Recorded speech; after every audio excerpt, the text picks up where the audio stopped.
this is Jenna Burt, host of the Confessions of a Military Spouse podcast. Thanks for listening to the following broadcast on Public House Media.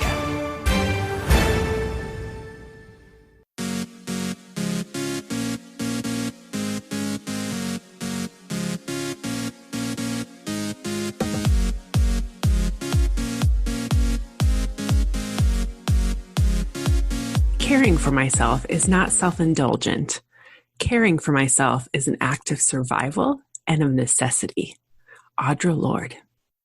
When it comes to self-care, especially as a woman, there is just times when you have to advocate for yourself, or you're going to get sucked into the demands of other people around you and serving everyone around you but you.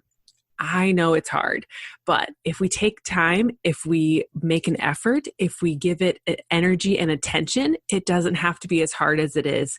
Creating a self-care routine that we talked about in previous episodes really helps make sure that you are filling your cup first, that your batteries are charged, and that you can give your absolute best self to those that you want to serve in your life, your family, your friends, the people, your coworkers, anybody that you feel like serving in life. We are going to get the best of you instead of what's left of you. So today I want to talk about some non-negotiable habits that I've created in my life that I want to help share with you as well. And let's talk about these things as far as how we can make sure that they're happening in our world, okay? So some non-negotiable habits around the areas of nutrition, make some non-negotiable habits around movement, around mindset, about rest.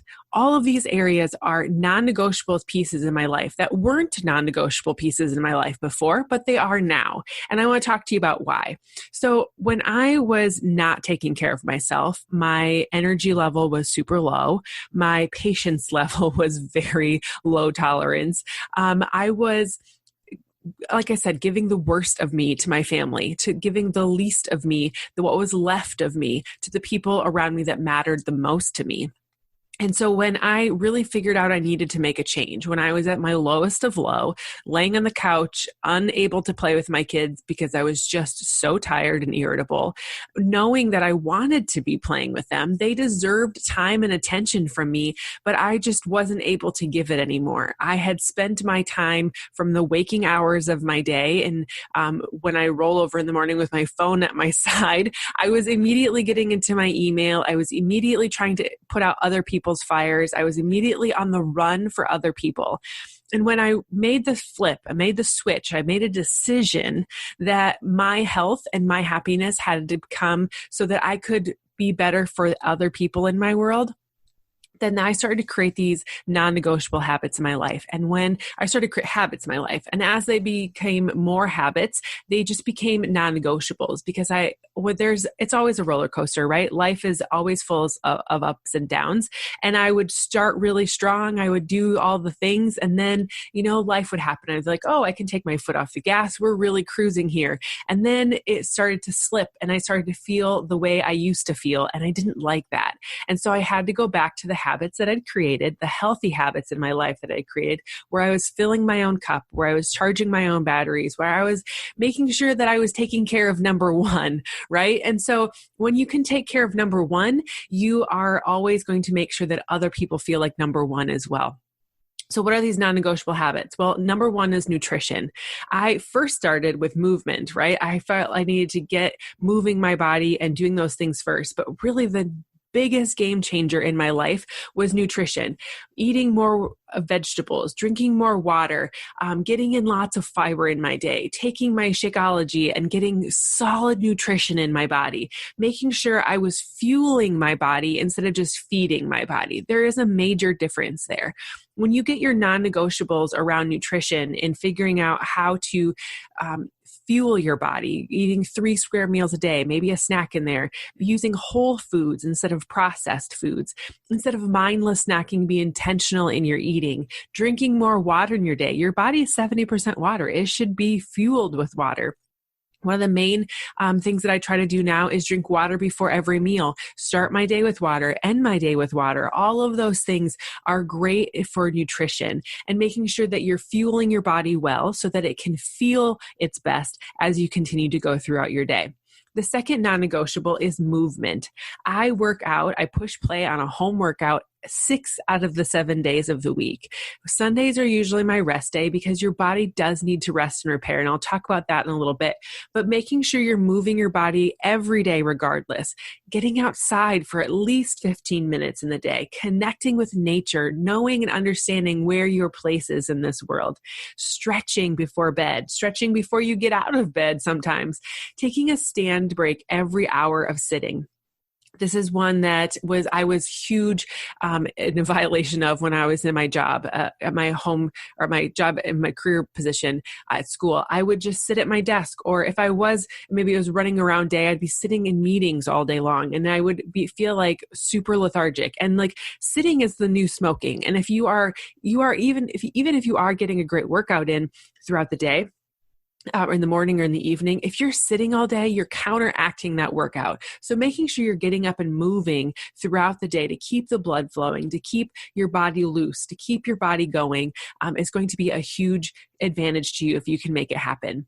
And then the next one is mindset. Now, this one, I said nutrition is the number one thing because it is huge in our life, but actually, I'm going to go back on that. Mindset is the number one non-negotiable in this world. You can't make any of the others stick if you don't believe in yourself that you're possible, that you're worth it, that you are going to do it. So the mindset tips that I have for you is to plug into positive information every single day, like a podcast like this, other podcasts.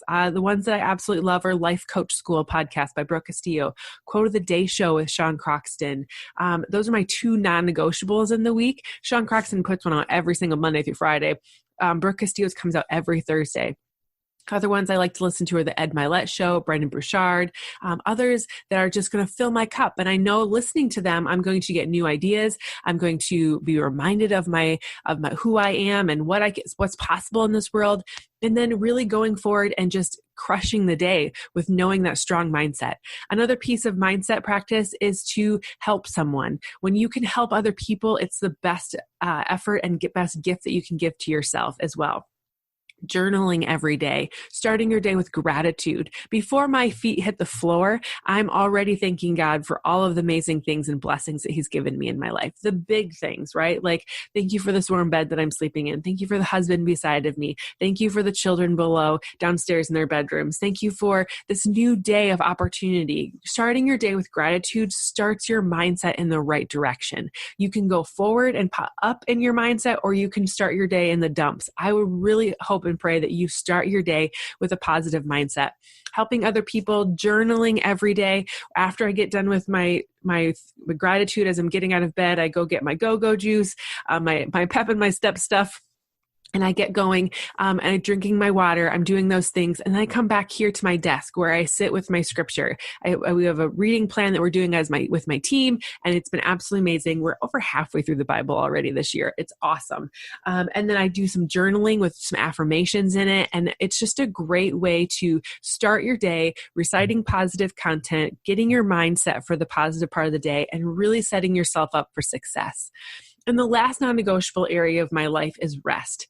Going to bed before 10 p.m. is one thing that I strive for all the time. It doesn't always happen, but when I try to really get to bed between 9 and 9:30, for some of you that may seem really early, but when I'm getting adequate sleep and adequate rest in my day, my body is able to repair.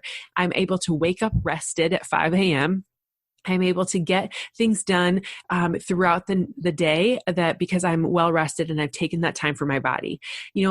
Another thing for rest is making sure that you're avoiding blue light after a certain time at night. So this recommendation is for blue light after 8 p.m. I wear these glasses, it seems like all the time. If you follow me on my social media, you see me in them a lot. They're blue light lenses. I have a pair here in my office that I wear pretty much all around the house. And then I have a pair directly next to me at my bedside, because if we're watching TV at night, or if I am still working on my phone a little bit before bed, I'm protecting myself from the blue light so I can fall asleep well. The next one is to really make sure that with that adequate rest and getting that adequate sleep, that you have a bedtime routine. Morning routines are amazing because they start your day off well. Bedtime routines are awesome as well because they get you wound down so you can get a restful night's sleep and not being worried about anything else. Another tip for you that I have for bedtime routines or getting enough rest is that turning off your brain really helps. And so you having that wind down routine will help you do that, but also having just a brain dump at the end of the night, like getting out a notebook and just writing down all the things that you're thinking about so your brain has space to rest and be rejuvenated as you go. So the 5 areas that I really want you to focus in on for non-negotiables, building habits and structure around them, are rest, mindset, movement, nutrition. That's 4. So I hope that you are able to work through those areas, make healthy habits in these 4 areas, and they will drastically change your life for you. They will drastically help you find more joy, more calm, more peace, more energy, and all of the positive things that everyone wants in their life. And so if there's one of these areas that you feel like you want to work on, if there's one of these areas that you feel like I need some support in, I would love for you to reach out, work with me, work with my team. We're all about these 4 areas of life: rest, mindset, movement, and nutrition. And we are proudly helping as many people as possible gain strength in these areas, work on their faith, work on their strength, work on their positivity, and live their absolute best life. Because that's what we're all about here at Choose to Rise, rising up out of our current situation to live our absolute best life. And you do that by creating healthy habits in the areas of movement, nutrition, mindset, and rest. Thank you so much for joining me today. If you like this podcast or you love what we do here at Choose to Rise, I would greatly appreciate a Apple Podcast rating and review. You can go ahead there and do that. Also, just sharing this on your social media and telling more people about Choose to Rise helps dramatically as well. So thank you so much for joining me today. I hope to see you back here again next time. And if you have any topics that you want me to cover, if there's an area that you love that I talk about or that you want to hear more about, or you have questions on things, shoot me an email at choosetoriseup@gmail.com. I would love to hear from you and be able to serve you in a great way. Thanks so much for joining me today, guys. Have a great one. See you later.